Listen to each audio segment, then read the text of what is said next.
Hey dears, and back to Ma's musings of the week. I'm super excited to jump back on here. And as we are approaching Christmas, this month of December, I really want to touch upon this topic of consumption. I don't want to bring a downer to us celebrating this year end. That's a very, I guess in many cultures, time to gather, time to give gifts, time to be together in families and situations.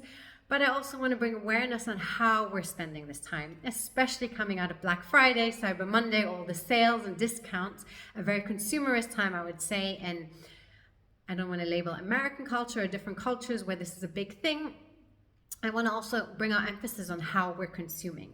And a big thing about how we're consuming is where we're using our money, how we're voting. It's a big fact that a lot of people are blaming corporations, saying they're doing this bad, this bad, this, but you're still buying from them. And each consumer, each of us has a power in what we're paying for, how we're voting to spend our money. And so this is a first awareness I want to bring you to, just seeing are you complaining about a certain company and then still buying from them? This is about you to find this alignment within. I try and be as conscious as possible in these times, and of course for myself, I'm not going to say I'm perfect. We all have our own things, and I also say we have to choose our battles, right? You're not going to choose all of them. It is hard enough in this world where we live in to have that footstep or that print that we're doing, the carbon footprint maybe lessen, but also choosing the right places for you that align with your life to do this. And so as we enter this year end, I got really inspired because this weekend I was at an artisanal market and I just loved it. There were producers who were making their own things, from scarves, I love this brand from Anna, to candles, to beeswax things, to wood carvings, just so many different ways there are to support individual producers. And I think that's a big step, moving away from the massive consumption to individual producers. Another wonderful way that I like to spend our Christmas time or getting a Christmas tree is hear from the bombeiros, from the fire department, where in Portugal, due to the fire risk, they have to cut down trees. So they cut down pine trees. And then what they do is they rent you a tree for Christmas.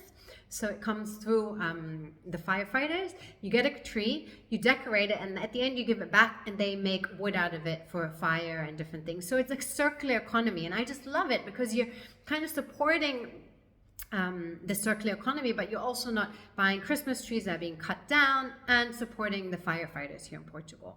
So what I would say, there's three main things in this moment for you, I guess maybe to focus on or to see how your energy can be spent in finding different ways of supporting these systems. Number one is, who you're buying gifts for, or who you're supporting in this time. I would more say how much, so how much you're spending, how much you're putting out there.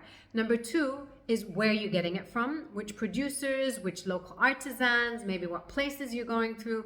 And number three is just the whole concept of the consumption. Maybe we can cut back on it, for example, looking at getting in touch with Secret Santa or different ways of buying less gifts for people, or being more conscious about the needs of people having. So just being really clear on these different steps and how we can cut down our footprint in this time and yet still celebrate and be in upwards, and maybe support other projects that you normally wouldn't, such as circular economy projects or artisanal people producing. I've also bought in the past from people who maybe were coming out of prisons or different places who are producing handicrafts that we can support. So it's just kind of really lovely to look at where we're putting our energy in this time of the year and how we're supporting that movement going forward. So I hope this inspires you a little bit, maybe as you're doing your Christmas shopping lists, or as you're moving into the year end to create different things or different events or whatever it is, to look at your consumption and to bring a little bit more awareness into this